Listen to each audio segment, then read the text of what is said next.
Assalamualaikum warahmatullahi wabarakatuh. Selamat pagi dan salam sejahtera untuk kita semua. Perkenalkan, saya Iim Abdul Wahid, dosen pada program studi S1 Teknik Informatika, Fakultas Ilmu Komputer dan Sistem Informasi, Universitas Kebangsaan Republik Indonesia.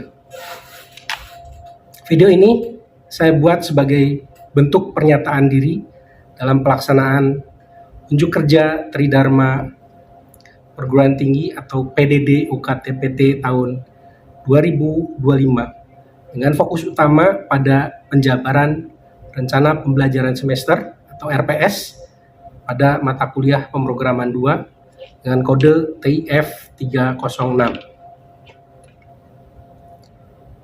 Mata kuliah pemrograman 2 merupakan mata kuliah wajib yang diberikan pada semester 3 program studi Teknik Informatika jenjang strata 1 atau S1 dengan bobot 3 SKS. Dalam kurikulum program studi Teknik Informatika, mata kuliah ini merupakan bagian dari rangkaian seri mata kuliah pemrograman yang terdiri dari semester 1 Algoritma dan Pemrograman, berisi pengenalan dasar algoritma dan praktek bahasa pemrograman C atau C++. Pada semester 2, pemrograman 1, pengenalan bahasa pemrograman Java dan paradigma pemrograman berorientasi objek. Ketiga, semester 3, pemrograman 2, itu fokus pada pemrograman berbasis web. Semester 4, pemrograman 3, itu pengembangan aplikasi mobile berbasis Android. Pada mata kuliah pemrograman 2, mahasiswa dibekali dengan pengetahuan dan keterampilan dasar pengembangan website yang meliputi pengenalan front-end development menggunakan HTML, CSS, dan JavaScript, pengenalan back-end development secara umum, pembangunan website yang responsif dan interaktif, pemanfaatan framework dan tools modern dalam pengembangan web.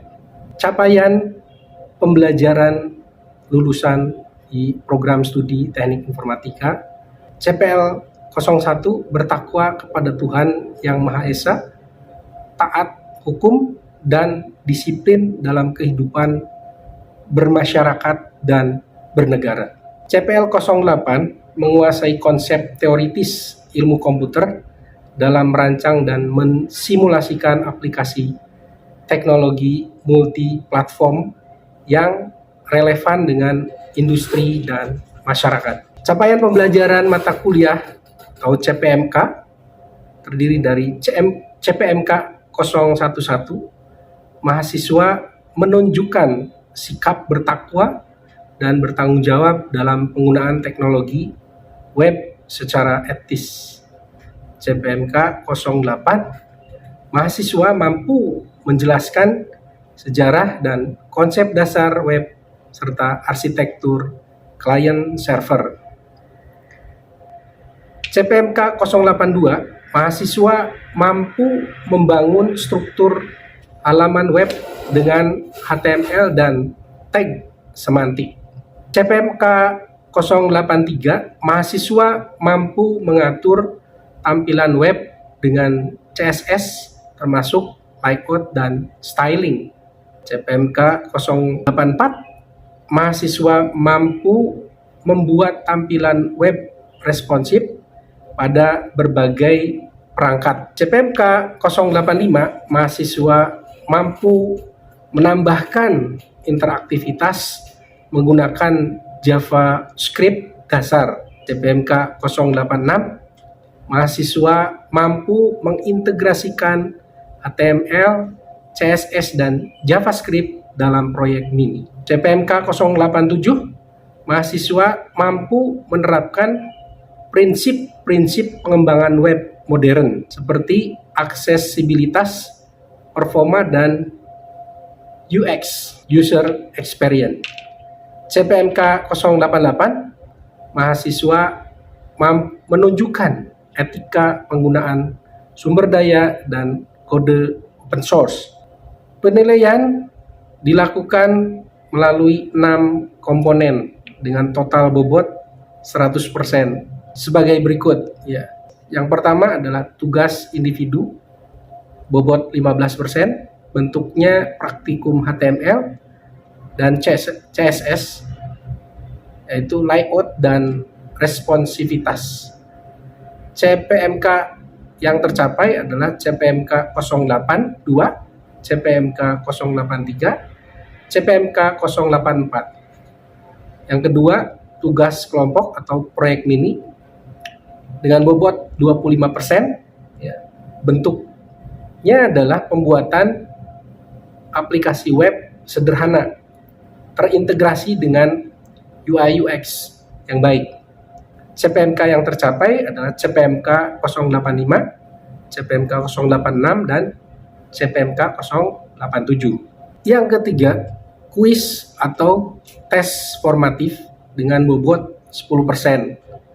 Bentuknya tes pemahaman konsep dasar web, HTML, dan CSS.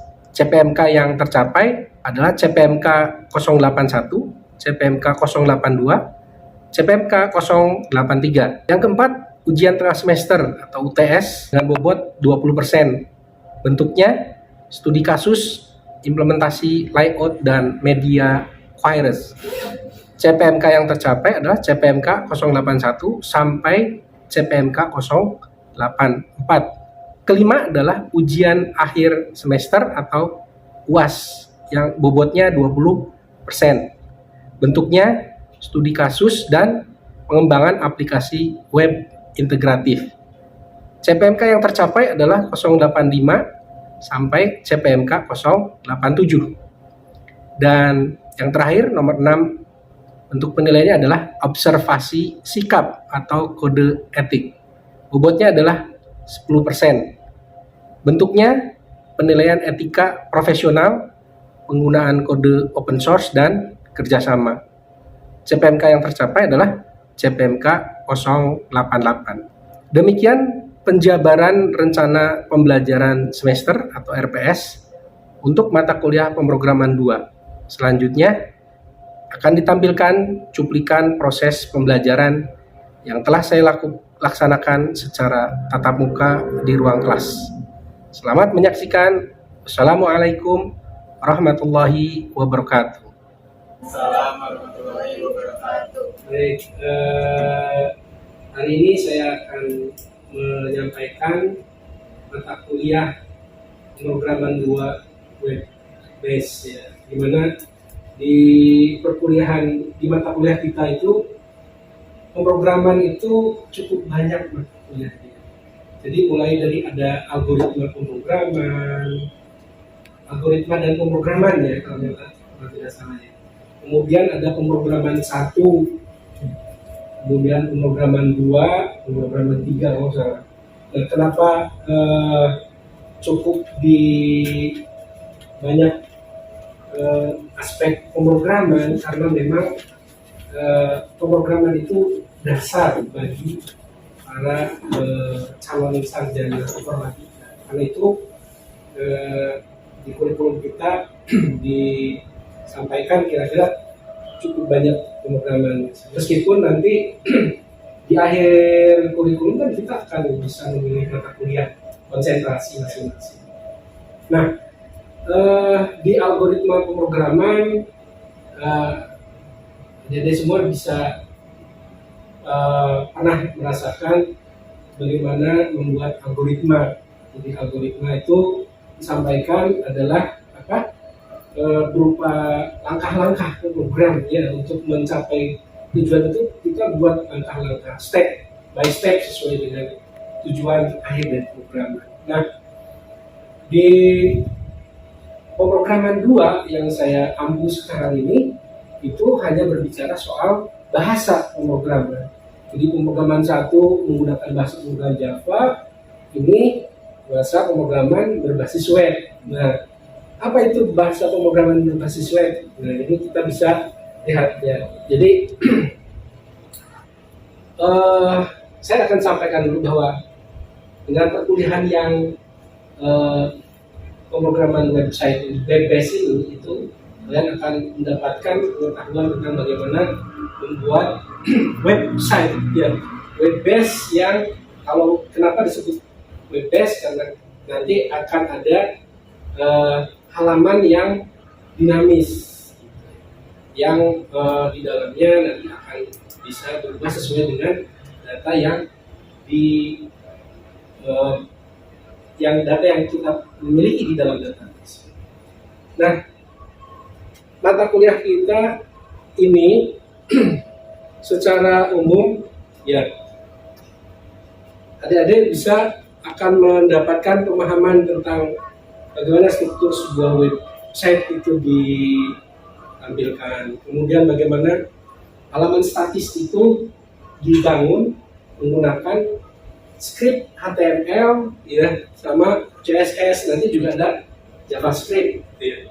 Nah, kemudian perkuliahan nanti kita bisa juga, saya akan menyampaikan juga bagaimana mengenalkan Bootstrap itu bagian dari framework front end gitu ya. Kenapa disebut front end? Karena pemrograman di awal sebelum ITS itu kita hanya belajar bagaimana website front end itu dibangun.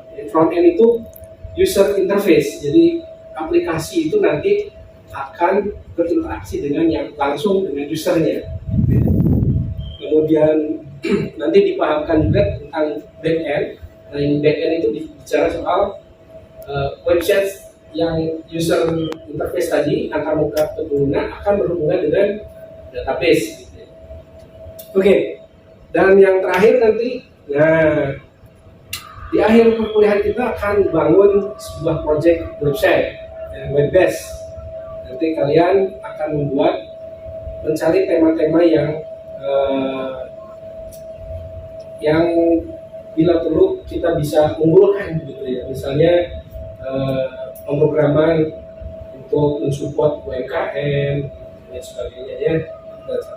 Nah, sebelum ke materi, saya ingin menyampaikan kira-kira materi-materi pembelajaran yang akan kita pelajari di sana ya. Jadi kita mengenal web base, kemudian HTML dasar, kemudian HTML dasar itu struktur website-nya ya.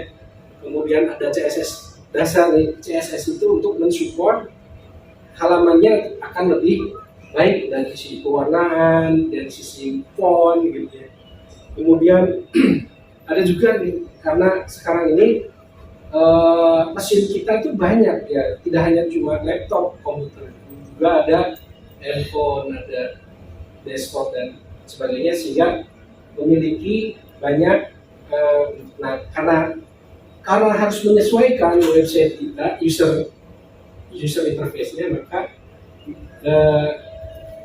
aplikasi yang akan kita buat nanti akan menyesuaikan diri dengan mesin ya. Kalau di laptop yang ukurannya berapa ini 10 ya, 10 in atau 10 sampai 14, nanti akan menyesuaikan dengan ukuran smartphone yang cukup kecil gitu ya. Nah, itu namanya responsif. Nanti kita akan belajar bagaimana membangun user interface dengan responsif.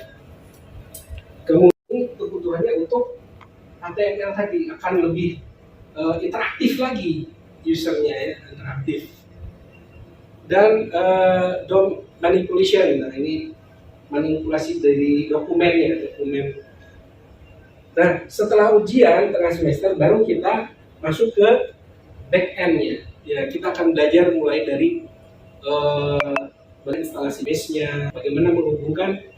Nah, untuk setelah pasca UTS kan belajar pemrograman bahasa baru lagi, PHP. Saya akan mengambil PHP.